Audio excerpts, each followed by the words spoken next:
Asterisk on my wedding day, my mom didn't show up, she didn't call, didn't text. I stood in the bridal suite, still in my dress, staring at a photo she posted, smiling. Holding shopping bags with my sister at a mall. Hours later, she finally reached out, not to apologize, but to ask me to pay for my sister's dress. My name's Collie. I'm 28, and I just got married 2 weeks ago, or at least, I tried to. My wedding was supposed to be the best day of my life. Instead, it turned into a slow-motion car crash, and I was strapped to the hood. Let me rewind. Growing up, I was always the backup singer in the family. My little sister, Brielle, 2 years younger than me, was the lead star. She was bubbly, dramatic, and, let's be honest, manipulative as hell. But to my mom, she walked on water. When we were kids, Brielle wrecked my science fair project and I got grounded for not sharing. She stole my clothes, crashed my car, dated my ex, and every single time, my mom made excuses for her. I learned to keep quiet, to fade into the background, but I guess deep down, I thought that one day, my mom would finally see me. I thought that day might be my wedding. I met Hayden, my fiancé. At work, he's calm where I'm anxious, thoughtful where I overthink, the first man who actually saw me. We dated for 3 years, and when he proposed, I cried so hard I almost choked on my own engagement ring. Long story, not the point. Anyway, I invited both sides of the family. My dad's side, cool, chill, showed up on time. My mom's side, a circus. Planning the wedding was already a mess. My mom constantly complained about the venue, too modern, the food no seafood. Are you kidding? And especially the guest list. Why does Aunt Marla get a +1 and I don't? Closing parenthesis. She also tried to make the whole thing about Brielle. You know, she's been struggling with her confidence lately, she whispered. Maybe you could make her your maid of honor. It would mean the world to her. I already had a maid of honor. My best friend Morgan, who helped me through my worst panic attacks and who once held back my hair after a disastrous attempt at sushi. I told mom no. She pouted for 2 weeks. Then, 3 days before the wedding, she told me she might have a scheduling conflict. I thought she was bluffing. She wasn't. The morning of my wedding, I texted her, hey, are you on the way? Need help with makeup? Mom, read at 9:12 a.m. No reply. That pit in your stomach when you know something's wrong. Yeah, that. By noon, I was fully dressed, bouquet in hand, standing in the bridal suite. Guests arriving. Morgan was doing her best to distract me with dumb jokes. My dad kept peeking in, confused. Then I got the notification. Instagram, home of Pwa Queens, posted a new photo. I clicked it. She was at a shopping mall with Brielle, holding bags from some overpriced boutique. Caption, retail therapy with my sunshine. Girl time before the real party tomorrow. I stared at that picture so long, Morgan had to take my phone away. I didn't cry. Not yet. I went through the ceremony kind of on autopilot. My dad walked me down the hall. I looked out at the crowd. My mom's seat empty. My sister's also empty. Hayden kept squeezing my hand like he was trying to ground me. I don't even remember saying I do. I remember my aunt whispering, "Where's your mom?" And someone behind her saying, "She must be running late." She wasn't late. She just wasn't coming. We got through the vows, kissed, and I practically collapsed into Hayden's arms. I spent the reception avoiding questions. People assumed she was sick, out of town, or dead. Honestly, that would have been a better excuse than what actually happened. It wasn't until the next morning that she finally messaged me. No apology, no explanation. Just Mom, can you Venmo me $147 for Brielle's dress? It's the one she's going to wear to your brunch today. My hands were shaking. I stared at that message for a full minute. Then I showed it to Hayden. He read it 3 times, then said, "Please tell me this is a joke." I wish it was. I didn't respond. I thought maybe if I just ignore her, she'll get the hint. Instead, she doubled down. 10 minutes later, another message. Mom, it's not fair for her to pay for it herself. She skipped a big audition for you. That's when I snapped. I grabbed my phone and called her. She answered on the first ring. Chirpy as ever. "Hi, sweetie. Are you having fun? Sorry I couldn't be there, but you looked gorgeous in the photos. I didn't even know people could sound that fake in real life. You weren't there," I said. She sighed. "I didn't want to cause drama, Collie. You always make such a big deal out of things." "Big deal, my wedding." Then she added, "Besides, Brielle really needed me. She had a meltdown about her audition and she had a meltdown." I interrupted. "I was getting married." She didn't say anything for a second. "Then you're being really selfish right now." "Selfish?" I ended the call before I started screaming. That was 2 weeks ago. And it was just the beginning. Asterisk. I wish that phone call was the end of it. I wish I could say she realized what she did and showed up at the post-wedding brunch, hugged me, cried, begged for forgiveness. But that's not my mom. Instead, she showed up 2 hours late to the brunch. Smiling, laughing, acting like nothing happened, and dragged Brielle in behind her like some VIP guest who just stepped off a red carpet. She hugged Hayden first. "I'm so happy to officially call you family," she cooed, kissing him on the cheek, ignoring the fact that I was standing right next to him with my arms crossed. Then she turned to me. "Collie, sweetie, sorry we missed the ceremony. Brielle was having such a rough day. You understand, right?" Before I could respond, Brielle flopped into a chair and announced, "My feet are killing me. Can someone get me a mimosa?" Every eye at the table turned to me. My friends, Hayden's family, my coworkers, everyone waiting to see how I'd react. I didn't say a word, not because I was calm, but because I was seconds away from throwing the entire fruit platter at my mother's face. Hayden's sister gently touched my hand under the table and whispered, "You want me to handle this?" I shook my head. No. If anyone was going to burn this bridge, it was going to be me. After the brunch, I pulled my mom aside in the parking lot.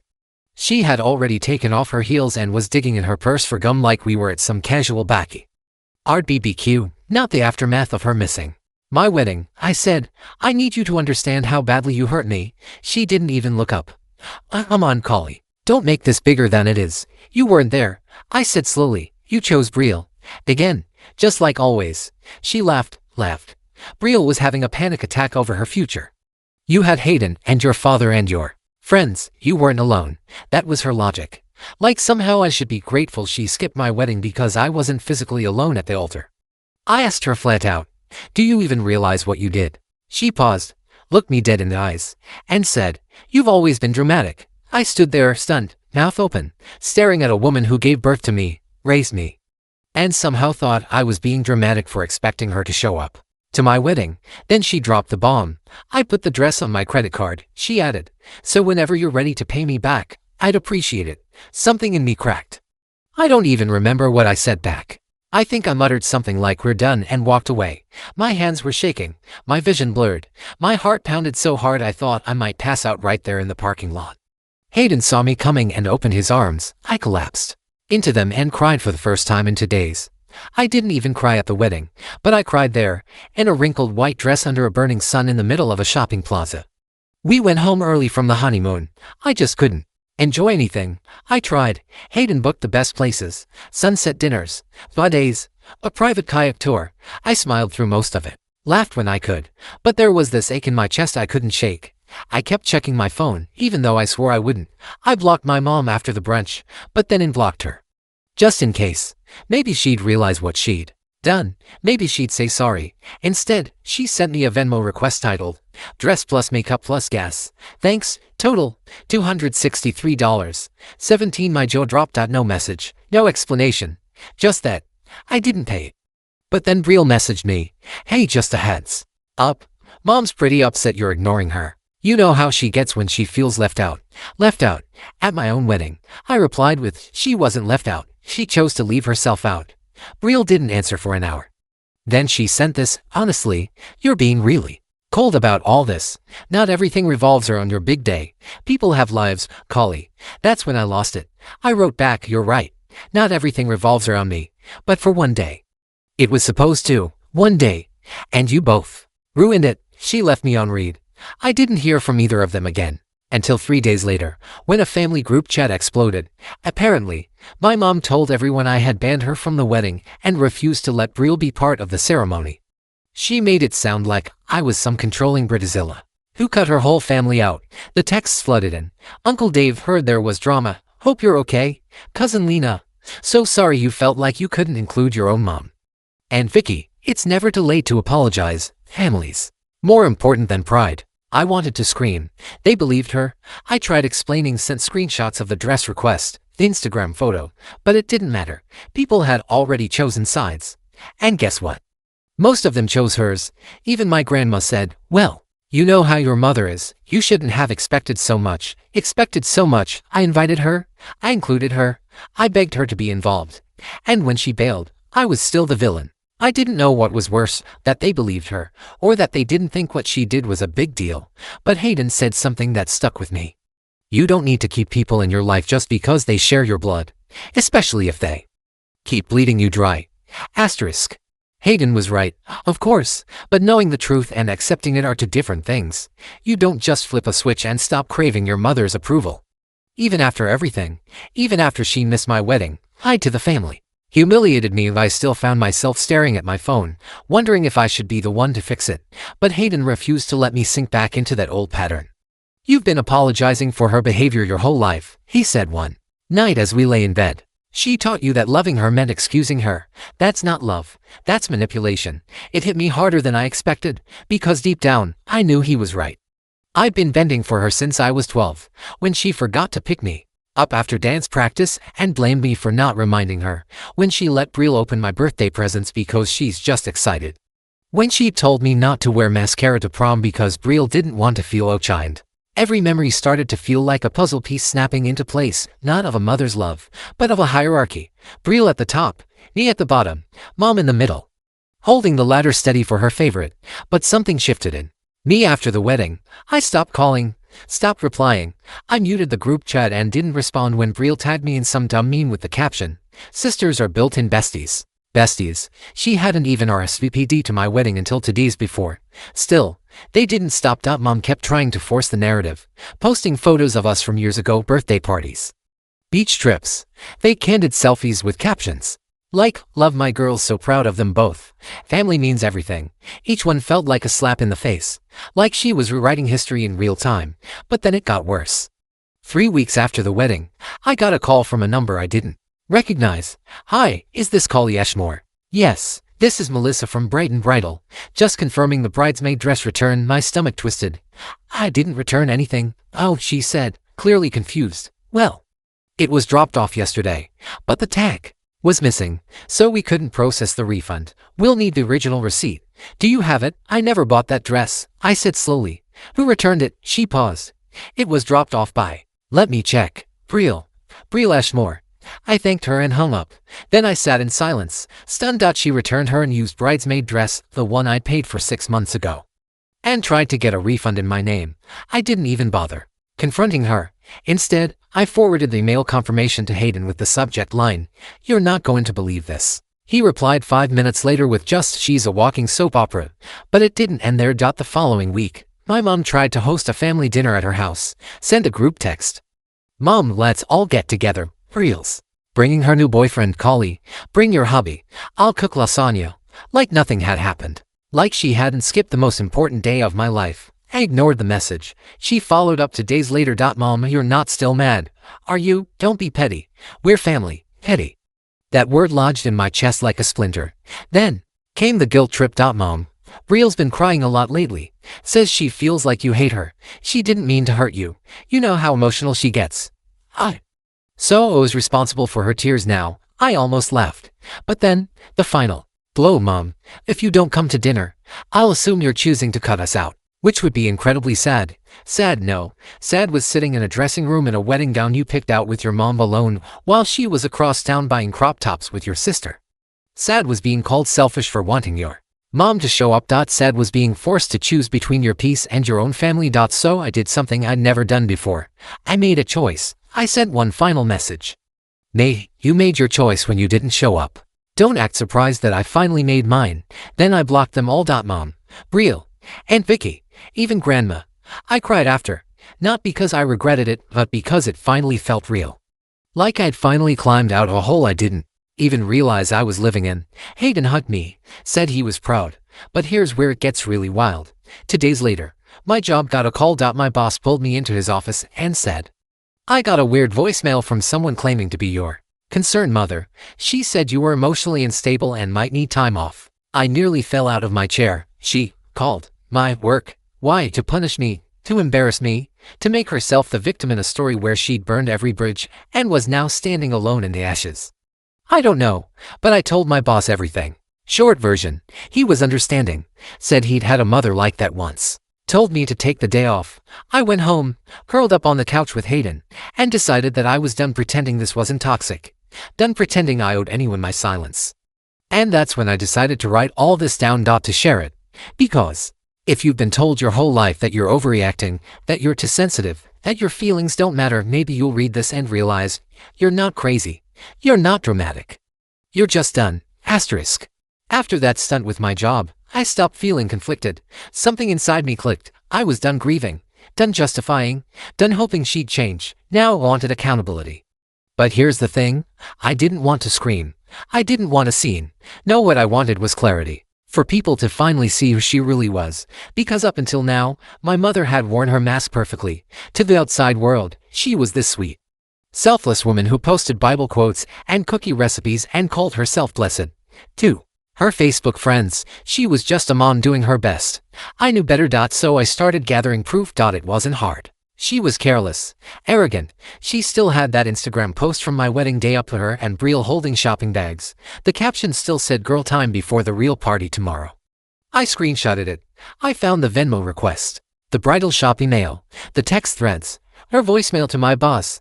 I put it all in a folder, labeled it, just in case they try me again. Hayden watched all this in silence, then finally asked, "What are you gonna do with it?" I didn't know. Not yet, but I had a feeling the opportunity would come. And it did, faster than I expected. A week later, I got an invite to my cousin Lena's baby shower. I was hesitant.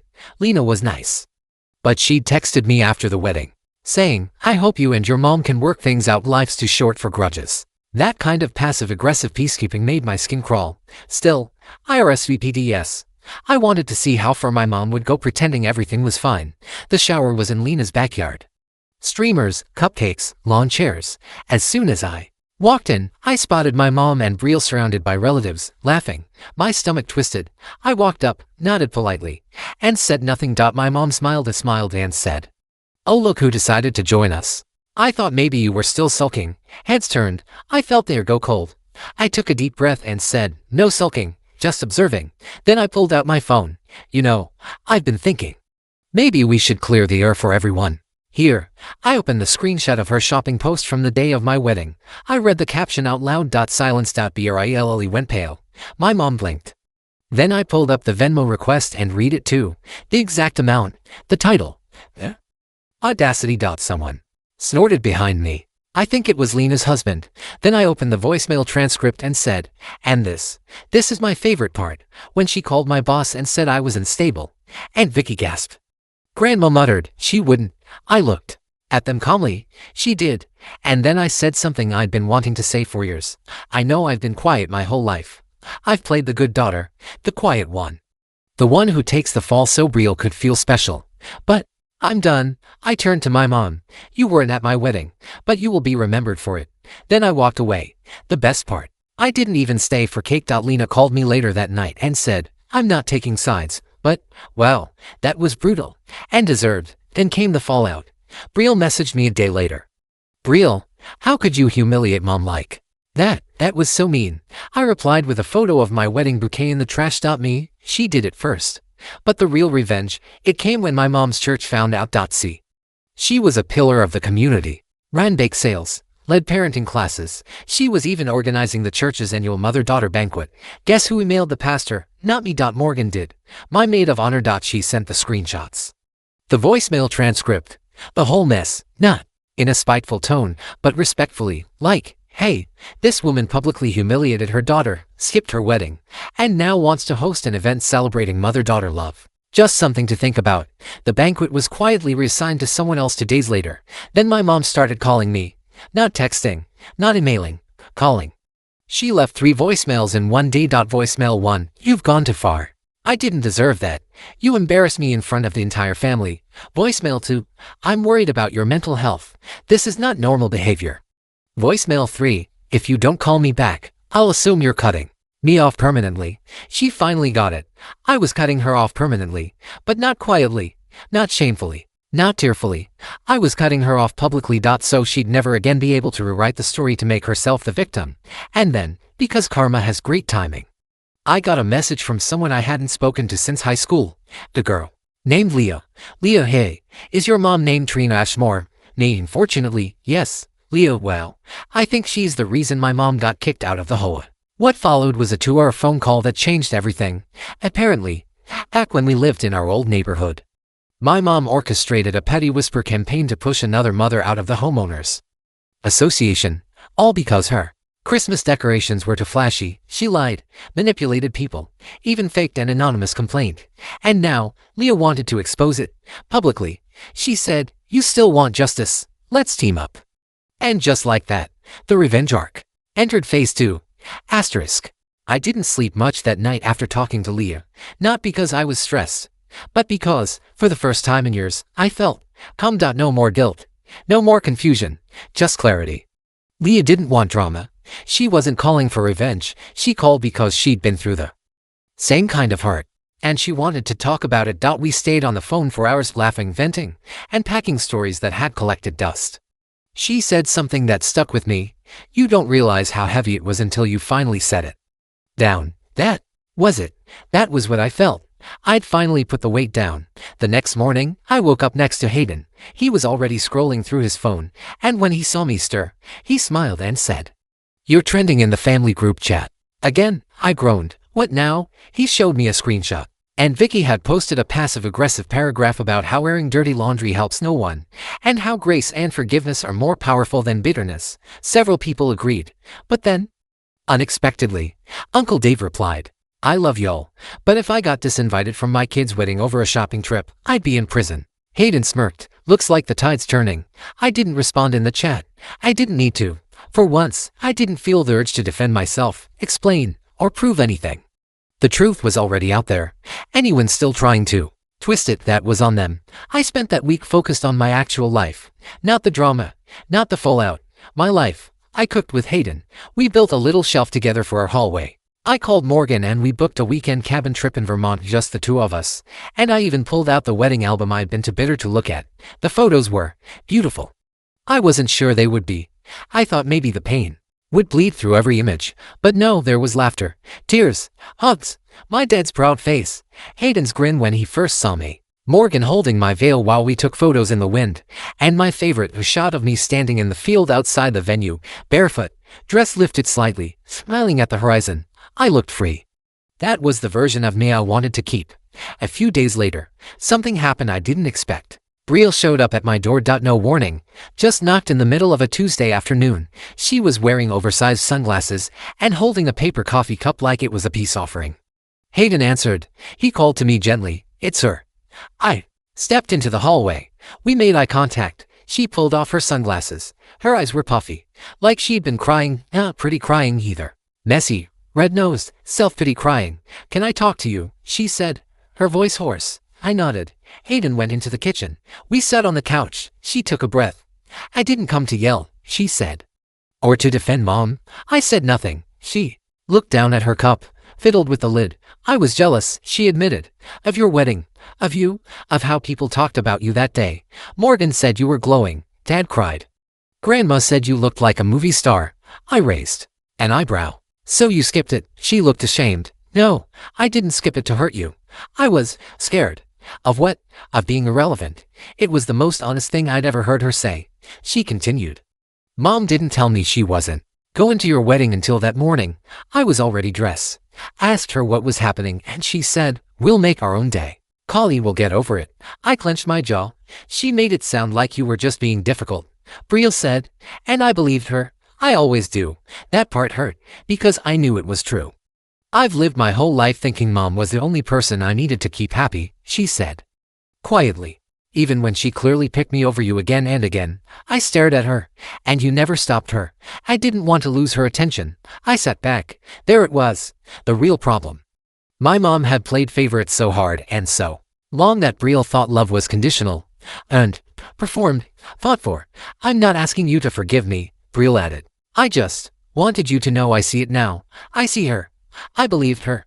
Maybe not completely. Maybe not forever. But in that moment, I did. We talked for a while after that. She didn't make excuses. She didn't cry for sympathy. She just told the truth. Before she left, she pulled something out of her purse. A little pink envelope. "I found this at Mom's house," she said. She never mailed it. I opened it after she left. Inside was a wedding card.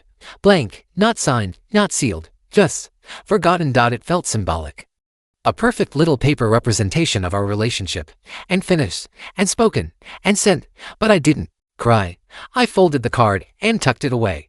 Not as a keepsake, but as a reminder that I don't need validation from someone who never intended to give it. That night, I told Hayden everything.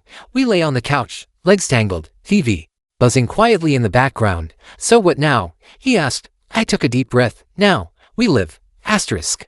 2 weeks later, I got a letter. Not a text, not a voicemail.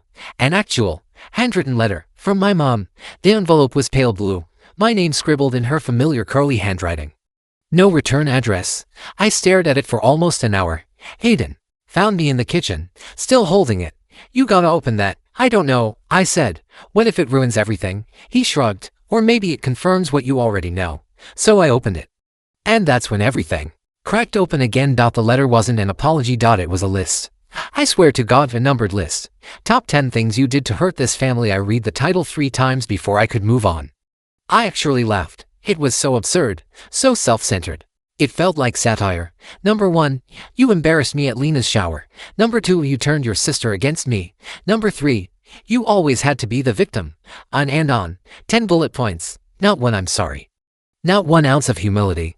She blamed me for her absence at my wedding. Claimed I froze her out emotionally months before. Said my independence was always a threat.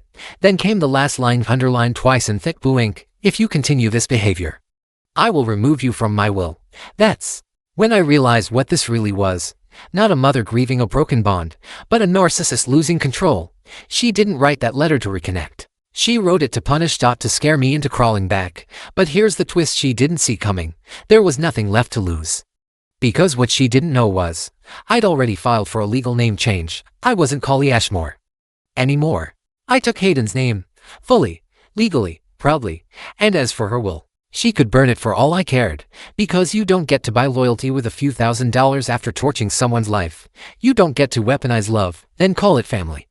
And you sure as hell don't get to threaten a daughter who finally stood up. But here's where the story turns.